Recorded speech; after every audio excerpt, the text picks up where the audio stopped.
Hey everybody, welcome back to our neck of the woods. I know it has been absolutely forever since we posted anything, but I want to give you guys some updates and tell you what's been going on.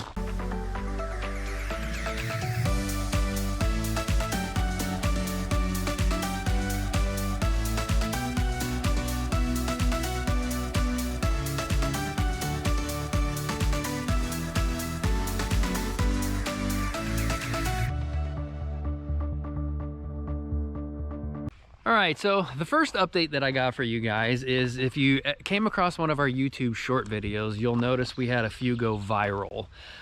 It was entitled Amazon Destroyed Our Yard, and that was somebody who drove into the yard, got stuck, turfed it up, and I just made a YouTube short about it. But currently that video is sitting at 6.3 million views. There's a follow-up video at 1.1 million. There's a driveway video for people who bitched and complained that we don't have enough turnaround area, which we do. That's at like 120,000. And then the last follow-up video that I said we agreed to a settlement amount, and that has 164,000. So we've got a couple million views on that video, or on that entire ordeal. And as you can see, the yard is pretty much starting to recover. Grass is kind of growing in, but you can see the two tire tracks still there where she got stuck. But yeah, we agreed on a $350 amount to have the yard fixed, and that's because I had a local lawn service come over, and that's what they quoted me for what they would charge me. I gave the guy $100 to deliver a yard of topsoil, and it took me about 2 hours to basically spread the topsoil out, fill in the cracks. I did not plant any grass or any seed in there. I'm just kind of letting it grow back naturally. But yeah, that brings me up to a very interesting point that a lot of people said our yard looked like absolute crap. Who cares? It looked like shit anyway. But that was done basically in the middle of January, and as you can see, we just did yard work yesterday, and I think the yard looks absolutely beautiful.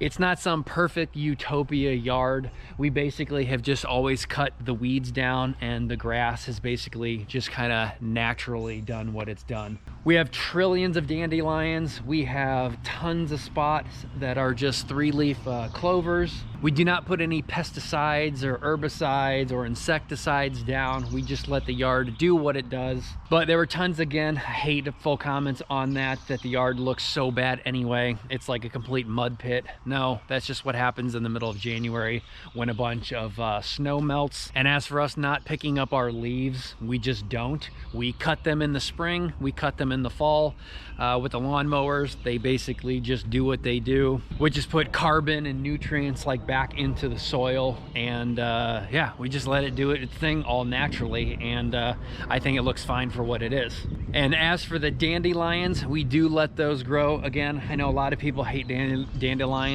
but we actually have lots of bee farmers around here, so we do not spray or try to kill dandelions, because that is the first thing that when bees come out of hibernation, that is actually what their first food source is dandelions. So if you let them go, you're not killing bees, you're giving bees a food source. So yeah, I do not recommend getting rid of them. So we just kind of help everyone out, and that's what we do. But in a perfect world, I do wish some of this grass like this, I don't know what kind it is or where it is, but it is very thick, almost like an angel hair pasta. Like individually it's thin, but it is very thick and soft and green. I do wish that went basically everywhere, but wherever that blew in from one day, that's just kind of naturally, it is what it is. However, for Amazon, they are still a giant piece of shit company. It has now been 3 months since I made that last video saying we'll take the $350. We still do not have that money. They promised us 2 weeks, and the guy has said multiple times, we've shipped a check. Oh, we'll cancel that check and ship another check. Oh, we'll cancel that check and ship another check. Bullshit. They have never shipped a check, I guarantee it. And if you look online, everyone has the same complaint, that if you actually do get their claims department to pay for damage that they've done to your property, you're looking at 9 months before you ever see money. So They're just a lying piece of crap company, and yeah, I don't think we'll ever get our 350, so it is what it is. As for a house update, we really haven't done anything. I did get the other side railings on. We still have to sand everything down. We've got to wait for now all of this to kind of dry.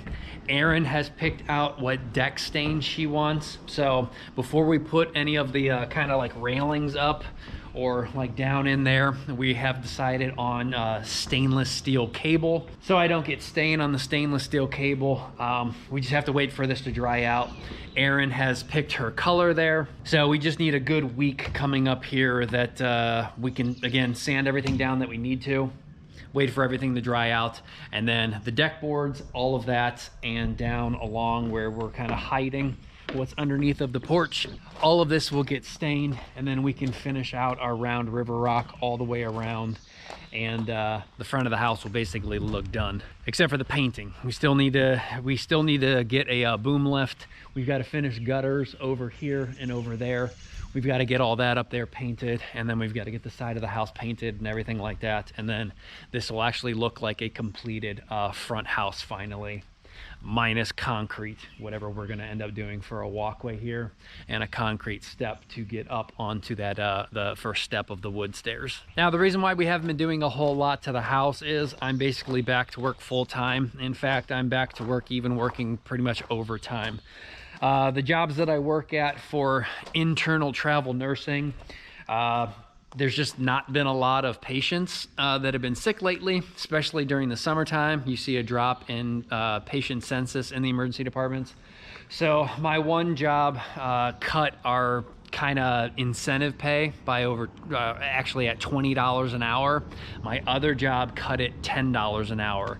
So I've basically lost almost $40,000 a year for my income, which has now forced me to work more days per week. So that's kind of a very big hit to us. So yeah, I just don't have time to really work on the house anymore because I'm working sometimes 4 or 5 days a week. That really sucks, but I've got to make up for such a loss of income. But that brings me to another point. The stuff that we have, we actually really don't even need anymore. And by that, if you guys can look, if something is missing in the garage, we ended up selling Erin's Miata. We basically needed the money. We were worried about, you know, me losing that income. So we sold it because I had paid cash for it. So that has helped us a little bit. So the Miata is gone. So if the Miata is gone, why do I need a big diesel powered dually truck? I'm not going to be purchasing a 2-car hauler anymore. I don't have to take 2 cars to the track anymore. So this big expensive truck that I've got, it's kind of overkill now. Yes, I can still use it for an excavator when we dig the sump or the septic tank.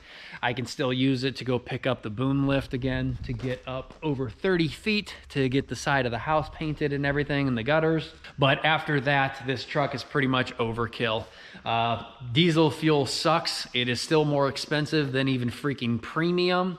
Then you have the diesel exhaust fluid that you have to add into it. This thing only gets about 16 and a half miles per gallon on top of a very expensive car payment. So I think I may end up selling this guy and downgrading something back down to gasoline, something that does not need to tow that much. My car only weighs 35 or 3,800 pounds. So yeah, you guys are probably going to be seeing some changes, but again, with work and the situation that we're dealing with, we got to make some life changes and go with the times. Now, if you notice, I did end up selling our car trailer also. We were going to sell that no matter what. It wasn't working for the Camaro. It was only 16 foot long with a 2-foot dovetail, and the Camaro basically was hanging off the back of the dovetail. The tires were barely on the flat part. They were almost starting to sit on the dovetail, and the strap down points were just not great because it was only, again, 16 foot long. So I think for the Camaro, we needed to upgrade anyway to probably like a 20-footer. So that way it can be a little bit more stable and have better tie down points. So we're gonna upgrade that no matter what. And that got me thinking, do we need an open car trailer again, or should we spend about the same amount of money and get a 20-foot enclosed trailer? Because like today, it's raining. It's not a great day for me to basically work on the house, that if I could go get drywall, I can't. because put drywall in the open bed, it gets wet, the drywall is ruined. So I was thinking about getting a 20-foot enclosed trailer. And if I get an enclosed trailer, then I don't even know if I need a truck anymore. Comment down below if you think that maybe I should swap the truck out even for maybe like an SUV that, again, maybe get a little bit more better gas mileage. And since we'll have a trailer and an enclosed trailer, again, I don't know if I need the truck really anymore, especially again, now that the house is kind of coming to a finished status on the outside. Minus, we still got to get the decking on. We still got to get a little bit more siding on. And then I've got to put the whole under roof under there on the back porch. But once all that's painted and done, I just don't know if it's cost effective anymore to basically have a big old pickup truck. So unfortunately, that's about all I got for you guys. Update on the Amazon situation, update on my work, update on the car situation. And again, nothing's really been done on the inside of the house besides what you guys saw in the last video. And that was we have got the ceilings finally sanded, mud and taped. We're working still on the inside of the walls. Once those are done, we'll get those mud and taped, and then we can paint the inside, and the inside of the house will actually look almost completed, minus kitchen, bathrooms, floorings and stuff like that, which is a pretty big ticket item. So my goal this summer is just to get the outside of the house completely and utterly done. And then once we have enough money and we can pay for the mud and tape and the paint and everything and start working on floors and everything like that, we'll just get to it when we get to it.